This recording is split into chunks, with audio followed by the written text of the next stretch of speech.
بسم اللہ الرحمن الرحیم۔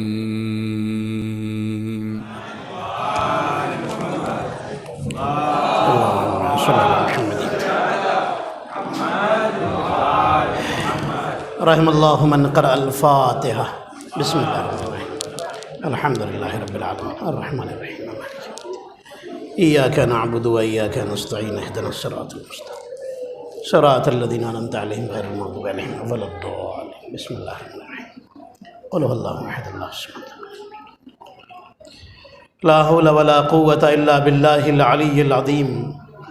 اعوذ باللہ من الشیطان الرجیم، بسم اللہ الرحمن الرحیم، الحمد للہ رب العالمین، حسبنا اللہ ونعم الوکیل، نعم المولا ونعم النصیر، والصلاة والسلام والتحیۃ والاکرام علی اشرف الانبیاء والمرسلین، سیدنا و مولانا حبیب الہ العالمین ابی القاسم محمد،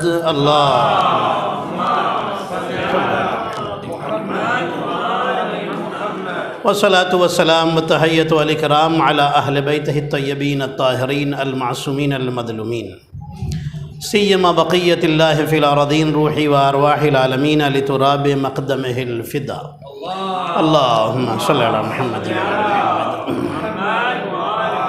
اللہم عجل لولیک الفرج، اللہم صلی علی محمد ولعنۃ اللہ علی اعدائہم اجمعین، اما بعد فقد قال اللہ الحکیم، بسم اللہ الرحمن الرحیم، شہر رمضان الذی انزل فیہ القرآن ہدی للناس وبینات من الہدی والفرقان۔ صلوات پڑھیں محمد اور آل محمد پر، اللہم صلی علی محمد۔ قرآن کی تلاوت کا مہینہ ہے، تھوڑا سا آپ لوگ تھوڑا سا یہ آگے بھی جگہ خالی ہے، اگر ادھر آ جائیے تو چونکہ آج مجلس ہے اس لیے مجلس کا تھوڑا سا ایک سما بندھ جائے۔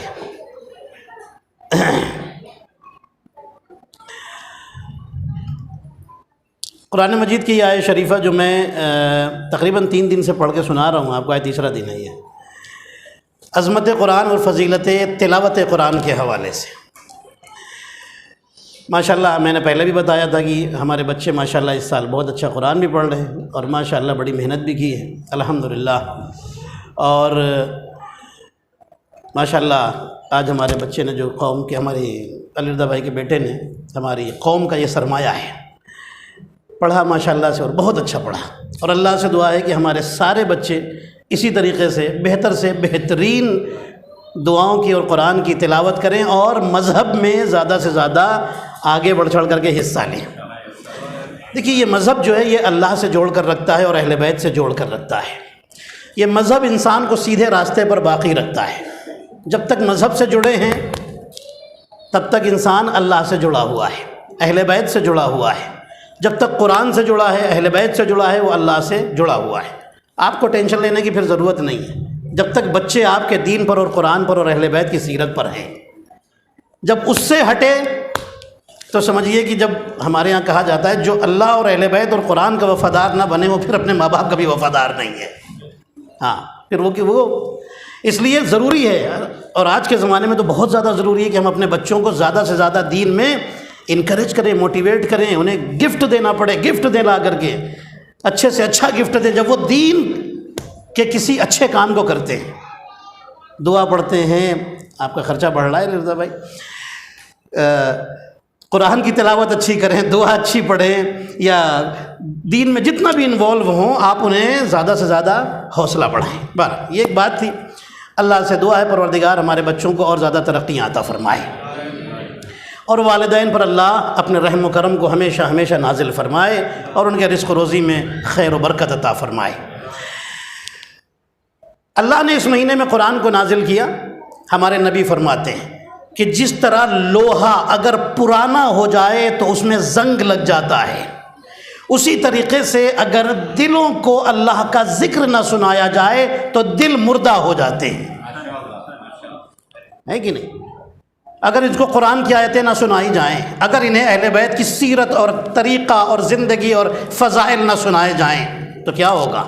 دل بھی دین سے دور ہو جائیں گے، دل یہ مر جائیں گے اگر انہیں اللہ کا ذکر نہ سنایا جائے۔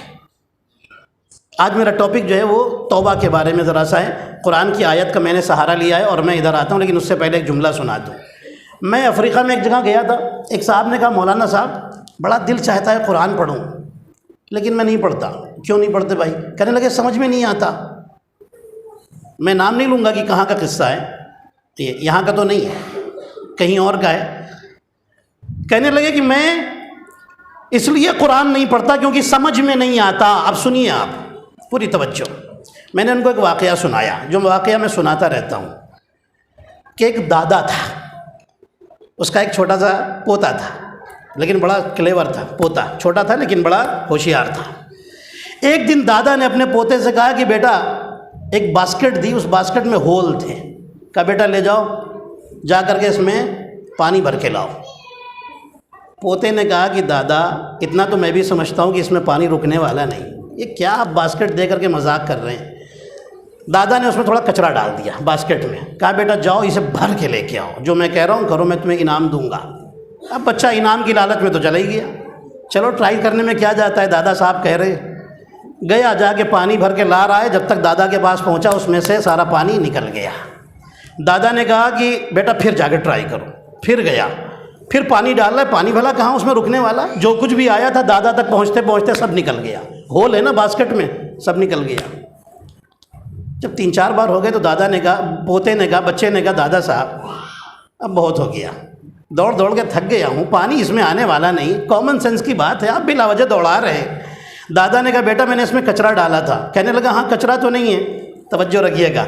دادا نے کہا میں بیٹا یہی سمجھانا چاہتا ہوں۔ وہ پوتا کہتا تھا دادا، پوتے نے ایک سوال کیا تھا، دادا آپ بہت قرآن پڑھتے ہیں، کچھ سمجھ میں آتا ہے؟ ہمیں بھی سمجھائیے۔ دادا نے کہا تھا کہ نہیں سمجھ میں نہیں آتا لیکن پھر بھی پڑھتا ہوں، میری لینگویج عربی نہیں، مجھے نہیں سمجھ میں آتا لیکن پھر بھی پڑھتا ہوں۔ تو پوتے نے کہا تھا کہ دادا جب سمجھ میں نہیں آتا تو اتنا پڑھنے کی ضرورت کیا ہے؟ دادا نے اس سے باسکٹ میں پانی بار بار بھروانے کے لیے دوڑایا دوڑایا دوڑایا دوڑایا، کچرا ڈالتا تھا، جاؤ بھر کے لاؤ، پانی کہاں بھرنے والا۔ جب آخری بار پوتا آیا، کہنے لگا دادا جان بہت ہو گیا، اب میں نہیں جاؤں گا پانی لینے، کیا ہے اس میں ہول ہے، اس میں پانی رک نہیں سکتا، آپ کیوں بھیجتے ہیں؟ دادا نے کہا میں یہی سمجھانا چاہتا ہوں، اس میں پانی رک نہیں سکتا، لیکن بار بار تم اس میں ڈالو گے تو پانی تو نہیں بھرے گا لیکن اندر کا کچرا صاف ہو جاتا ہے۔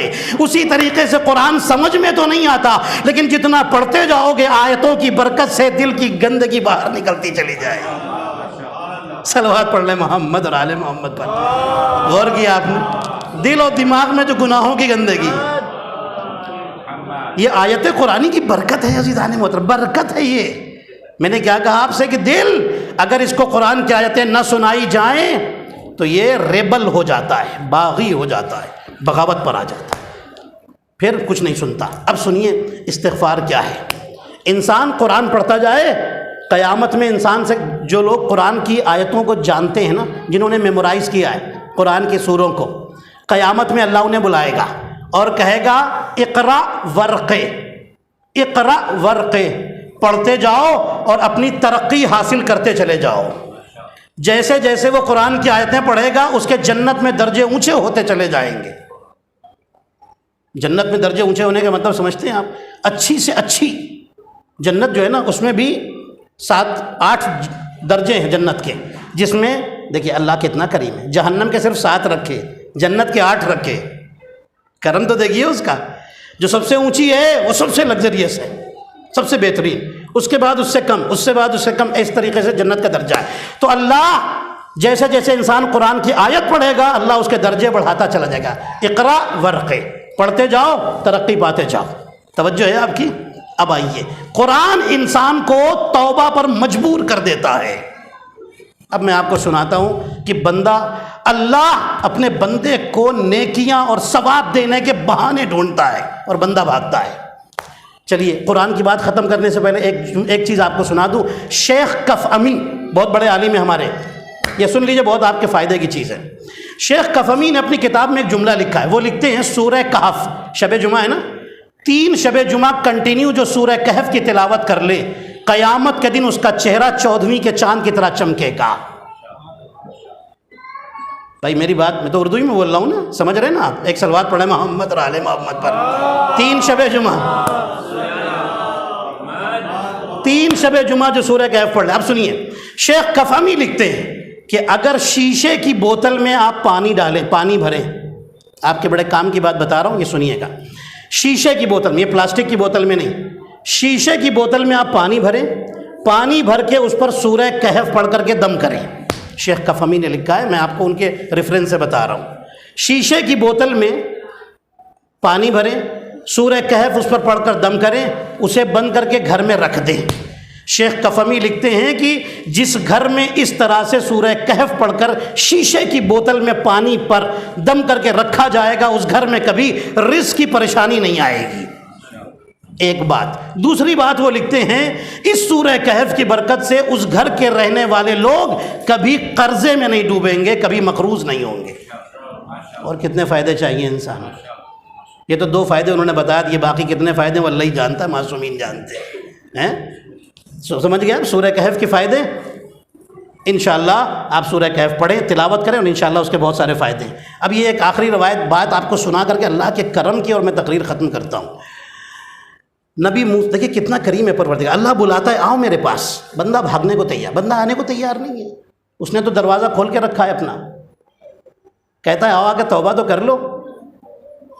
توبہ صرف ایسا نہیں کہ ہماری گناہیں معاف کراتا، نہیں، ہماری مشکلوں کی چابی ہے وہ. رزق کی پرابلم ہے، آپ پڑھیے استغفر اللہ کی تسبیح پڑھنا شروع کیے، روز 4-5 تسبیحیں پڑھ ڈالیے، دیکھیے کتنی جلدی آپ کی رزق کی پرابلم دور ہوتی ہے. آپ کو ہیلتھ کی خدا نخواستہ پرابلم ہے، پڑھنا شروع کیجئے، آپ بالکل فٹ رہیں گے. آپ پڑھنا شروع کیجئے، عبادت سے دور ہیں، مصلی پر آ جائیں گے، پڑھنا شروع کیجئے. اب سنیے، نبی موسیٰ علیہ السلام نے ایک دن اللہ سے ایک سوال کیا اور کہا میرے اللہ مجھے ایسی چیز دکھا دے جس کے بارے میں نے کبھی سوچا بھی نہیں، ایسی چیز دکھا دے، عجیب چیز. اللہ نے کہا موسیٰ جاؤ. آپ تیار ہیں سنا دوں آپ کو یہ واقعہ؟ چلیے نہ. اللہ نے کہا موسیٰ جاؤ فلاں پہاڑ کے پاس، کوہ طور پہ نہیں جہاں نبی موسیٰ جا کے اللہ سے باتیں کرتے، نہیں وہاں نہیں، ایک پہاڑ کے پاس جاؤ اور انتظار کرنا. نبی موسیٰ پہاڑ کے پاس آئے، پہاڑ کے پاس ایک درخت تھا، ایک جھاڑ، اس جھاڑ کے پیچھے کھڑے ہو گئے. اتنے میں کافی دیر ہو گئی. نبی موسیٰ نے کہا پروردگار یہاں تو کچھ نہیں، صرف سامنے پہاڑی ہے. میں نے کہا وہ چیز دکھا دے جو میں نے کبھی سوچا بھی نہیں، عجیب چیز دکھا دے. اللہ نے کہا ٹھہرو، جلدی نہیں کرو، ابھی رکو. نبی موسیٰ رکے. اتنے میں دیکھا کہ ایک جوان ہے جو اپنی ماں کو کھینچتا ہوا لے کے آ رہا ہے. سنیے گا، توجہ کے ساتھ سنیے گا، مجھے معاف کیجیے گا، یہ واقعہ میں آپ کو سنا رہا ہوں، ہو سکتا ہے کہ اس میں کچھ باتیں ایسی ہوں بس، لیکن میں آپ کو سنانا کیوں ضروری ہے؟ کیونکہ میں اللہ کا کرم بتانا چاہتا ہوں.